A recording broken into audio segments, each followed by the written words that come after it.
am Mr. Richie Moon, and I'm Kayfabe Adrian, and I'm Kayfabe Focus.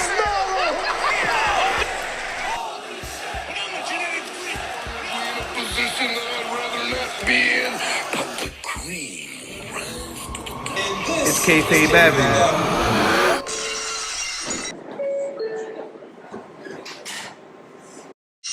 Ladies and gentlemen, heels and faces, casual wrestling fans, and all you smart marks, I am Mr. Richie Moon. And I'm Kayfabe AJ. And I'm Kayfabe Focus. And this is Kayfabe Avenue, and this at the end of the year. And at the end of the year, we like to give our top 5 lists. And today's top 5 list is going to be top 5 men's and women's wrestler of the year. We have a list. No. We have the lexicon of Kayfabe Ave. We have the lexicon of Kayfabe Ave. Lists are so like 2016, man. Yeah, we have lexicons. At the end of 2019, we have the lexicon of Kayfabe Ave. You know what I'm saying? We have the little champion here. I'm here with the Spanish gods. I guess we should get this underway. We got a little bit of the bubbly. Oh, a little bit of coquito. Happy holidays. Coquito. This is part 1 of a series of top 5s we have to close out the year. So let's start it off. Number 5. Shayna Baszler. And for the men, I guarantee it, Seth Rollins. Now, a lot of people hated Seth Rollins throughout this year. You've been having bangers all year, though. He's been killing it in the ring. You can't deny it. 2-time Universal Champion. Brought it back to Team Raw. He beat Brock Lesnar twice. Yeah, big accomplishments. Although, you know, we joke about the guarantee it because he cut some of the most horrible promos of all time. The driest promo. Starting with, what was it? The SummerSlam promo. I'm going to be at SummerSlam. I'm going to beat Brock Lesnar. Oh, this is when he... Oh. I guarantee it. Nah, you putting too much motion. There's too much motion. Too much motion. He got so to give you a little bit of context. Brock Lesnar is to go home angle to SummerSlam. Brock Lesnar just gave Seth Rollins like 5 F5s. Just dropped him. Gets on the mic. I'm going to be at SummerSlam. I'm going to beat Brock Lesnar. Like literally just like that. Then he just drops the mic and walks away. But to, you know what? To Seth Rollins' defense, he won. Great matches. He won. Number 5, top 5 wrestlers of the year. Baszler's case. She's only lost one time. In 2019, she beat Xia Li, Mia Yim, Candice LeRae, Io Shirai, Bianca Belair. She's basically beaten like the top contenders in the NXT Women's Division. She won a Survivor Series match against Becky Lynch and Bayley. She's been a dominant champion since Evolution of last year, 2018.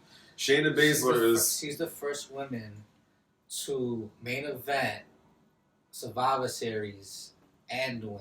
Facts. That's right. That's right. A little piece of history. I didn't win. Think about that as far as the women main event in Survivor Series for the first time. So that was number 5. Moving on to number 4. Just be undisputed, right? Adam Cole, number 4, along with Hana from Stardom, right? Yeah. So, you want to explain a little bit about Hana and the reasons behind her being one of the top 5 women's wrestlers? Yeah, so Hana recently signed to Stardom. She was previously with Wrestle One, and she basically she left her old stable, Edo Tai, and basically when she signed to Stardom, she basically started her own stable called Tokyo Cyber Squad, and ever since then, it's been nothing but on and on coverage about her. She won the 5-star Grand Prix, which is basically their version of the G1 tournament. So if I'm not mistaken, Shimmer is the promotion she's in, right? No, Stardom. Stardom was bought by New Japan Pro Wrestling this year. Yes. So this is New Japan Pro Wrestling's version of a wrestling promotion for women. Hana's being a breakout star from there. A lot of women coming from Stardom. I believe Asuka and Shayna Baszler. Yep. Who is number 5? There's a lot of wrestlers that has appeared on Stardom that's from the WWE. They have Viper now.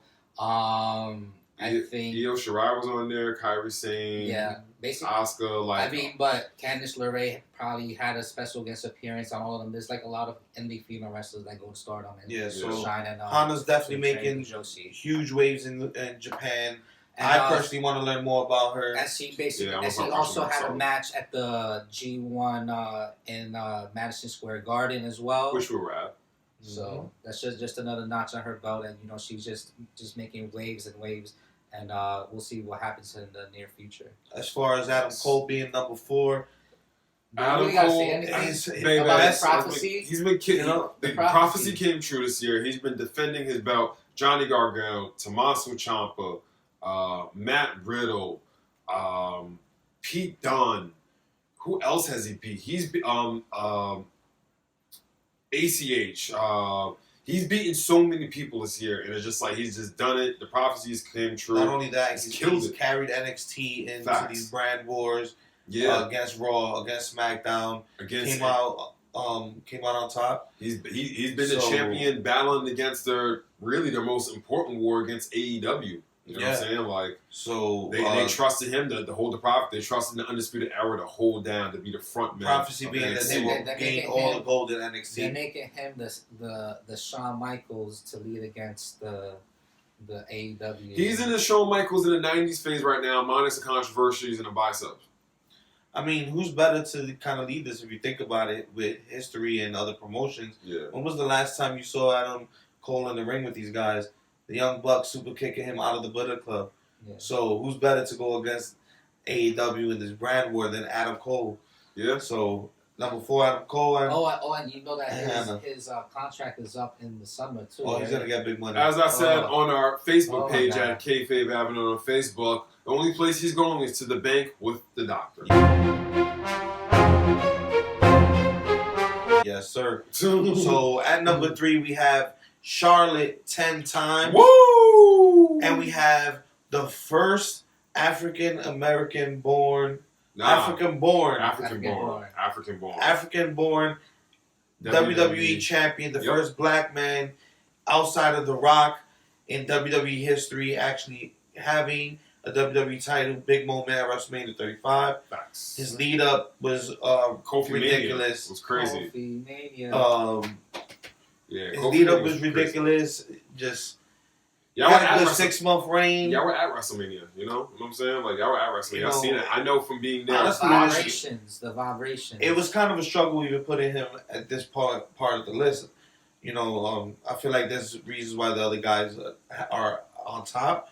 But Kofi actually had a great run. There's one reason, booking. There's one clear reason, booking. That is. He was booked strong in the beginning of the year, leading into WrestleMania from January. Multiple gauntlet matches, Elimination Chamber. Kofi was doing it big. It was once he actually became champion after that big moment that he got. It was, kind of a decline. Yeah. Not really good people he's fighting against. They didn't give booked him strong. Yeah. He was a defending champion, but also the way he lost the title. And now, at the end of the year, the Mandela effect, does anyone even remember Kofi's title reign? Kofi is one of the top 5 wrestlers of the year, also gaining the accolade of having 1,000 days plus as a WWE Tag Team Champion, which is unheard of. Word. So, big ups to Kofi for those accomplishments this year. He spent years as champion. Literally. He has literally spent years as champion. It's an amazing feat. So, Charlotte Flair main event at WrestleMania 35. Charlotte Flair became a 10-time WWE Women's Champion. Charlotte Flair, I mean, she's very young. She got so many. We have so many prime time. She has an opportunity to not only surpass her father. Yeah, not only catch up but surpass her father's legacy. Yeah, I think she will. I think it would be really cool to see Charlotte Flair wrestle some of the girls in NXT. I know they want to bring, but I just think that's just awesome. I think they have the opportunities to do that. I think throwing Charlotte Flair on NXT UK for just a nice little.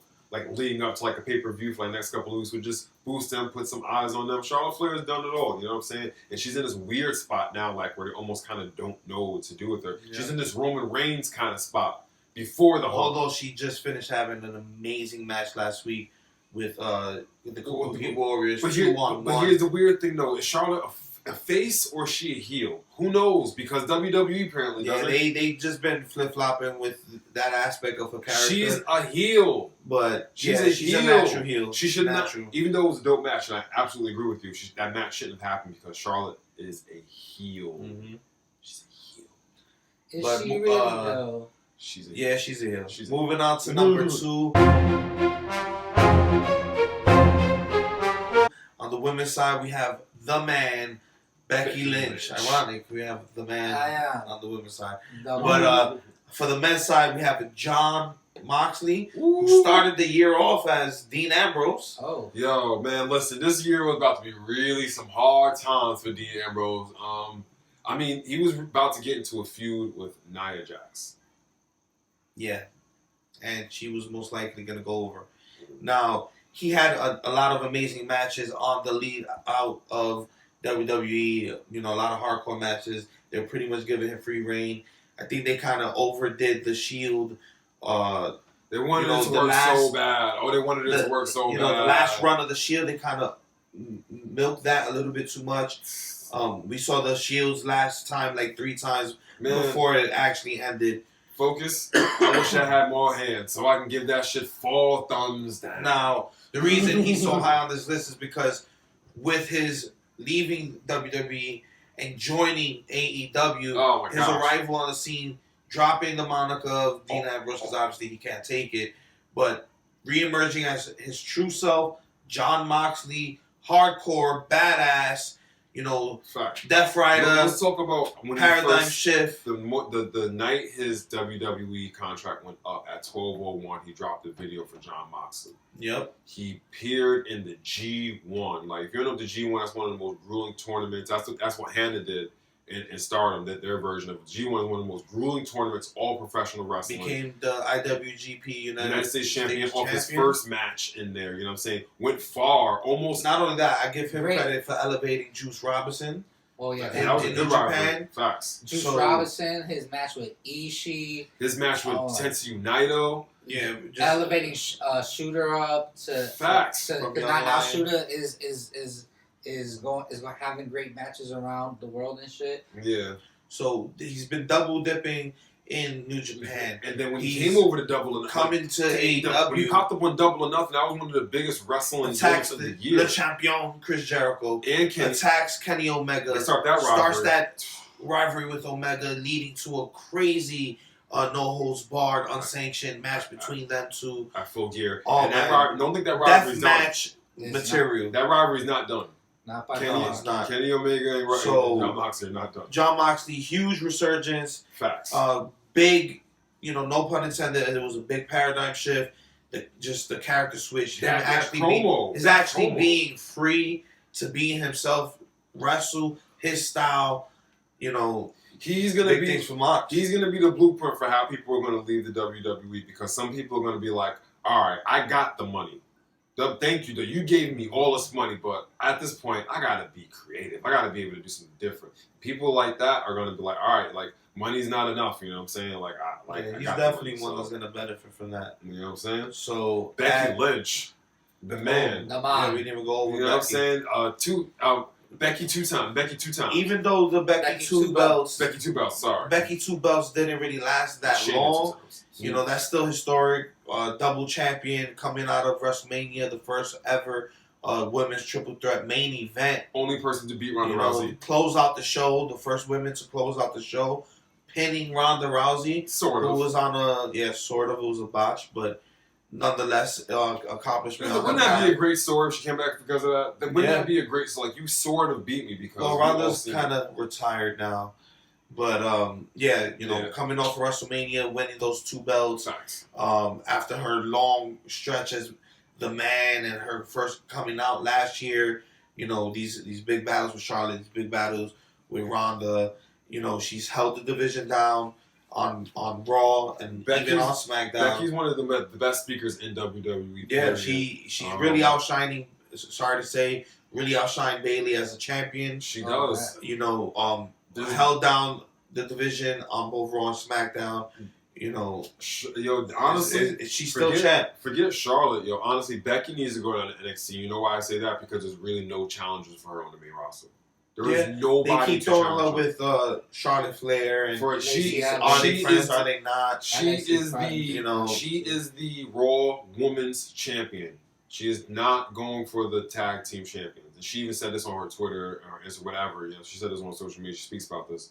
She is the Raw Women's Champion. There's nobody really on the main roster, Raw or SmackDown, really to compete with her.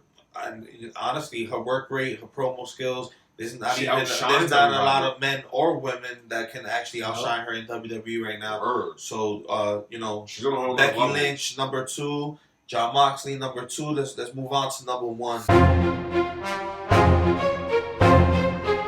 The number 1 women's wrestler of 2019 is the undeniable Tessa Blanchard. I mean, woo! Tessa.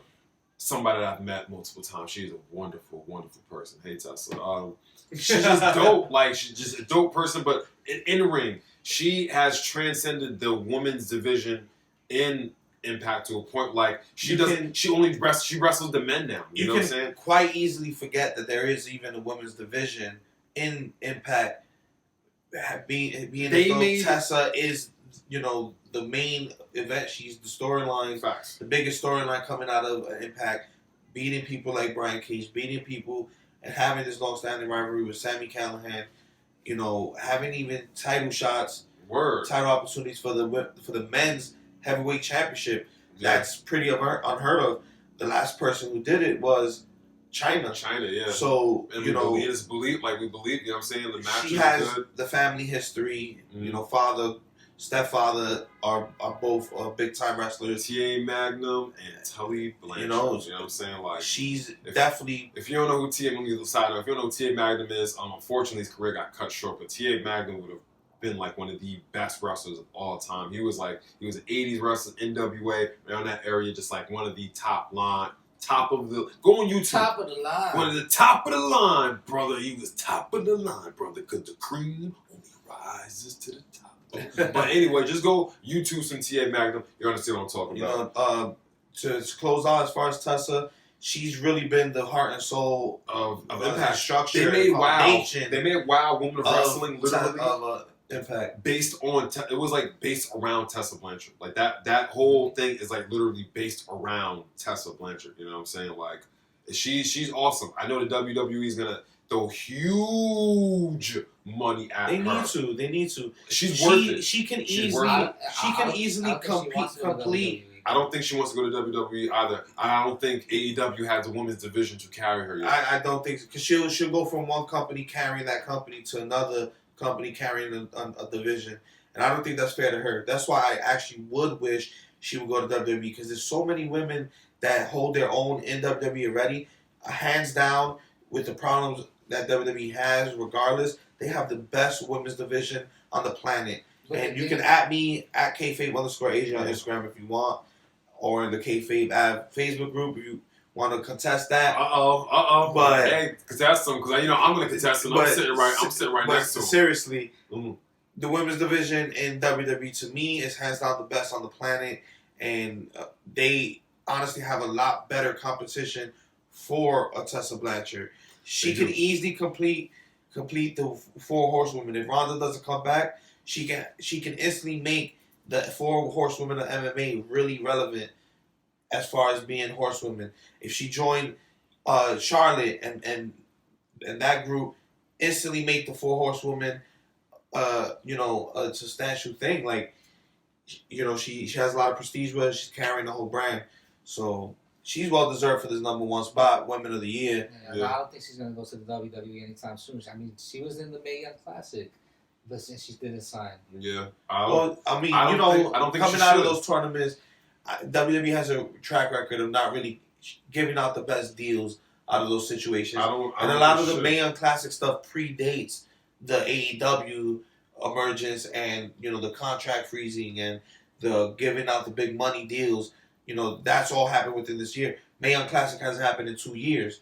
Yeah. So a lot has changed in 2 years. Who knows where Tessa might land. I would like to see Tessa Blanchard go to Stardom for a little bit, mix it up with those girls over there. You know what I'm saying? Like, I would say that WWE does have the best women's division in the world. I would just preface with saying that we know, because I don't watch any Stardom, and that's a whole That's a whole federation of just but that's a of federation just of just one style of pretty much wrestling. It's Well, we mostly can't- Japanese style. But I mean, Focus watches it. Yeah, I there mean, might be you some- can you be there the might be best some to chime in styles, on the yeah. situation. I mean, that you can't really say that they have a lot of different styles of Japanese wrestling. They have it's not just strong style. comedic style, which is like DDT. They have a whole bunch of Joshi federations, such as Ice Ribbon, Stardom. No, when I say and Japanese all style, I don't mean just one style, the way they wrestle, their actual moves and wrestling style. I mean, as far as the traditions of Japanese wrestling, mostly, UK has their kind of way of doing things. America has their way of doing things. The Japanese have their way. So I think, that's just one blanket. I think WWE actually covers every kind of style across the world. They have, guys like Kushida coming in. They have Shinsuke. They have a whole bunch of people that were in New Japan, were in Stardom, and all these other promotions. So I think if anybody really covers the way of wrestling around the world, I think that's AEW. To be honest with you, I would get up to. I wouldn't say AEW. they still lack in huge star power.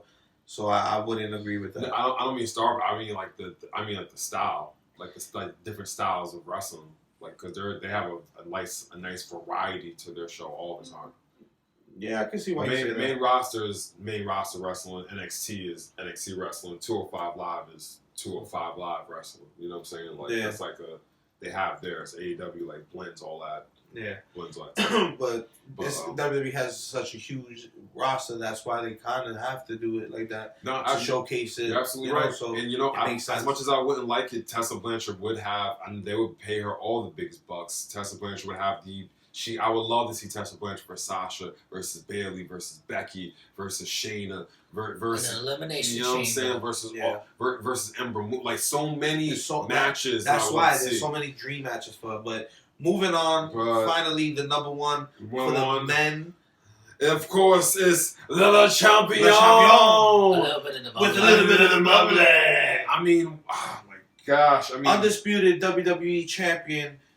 Longest reigns Intercontinental Champion, first person to hold both the Intercontinental Championship in WWE and New Japan Pro Wrestling. We can honestly give him the majority of the credit for the emergence of, AEW.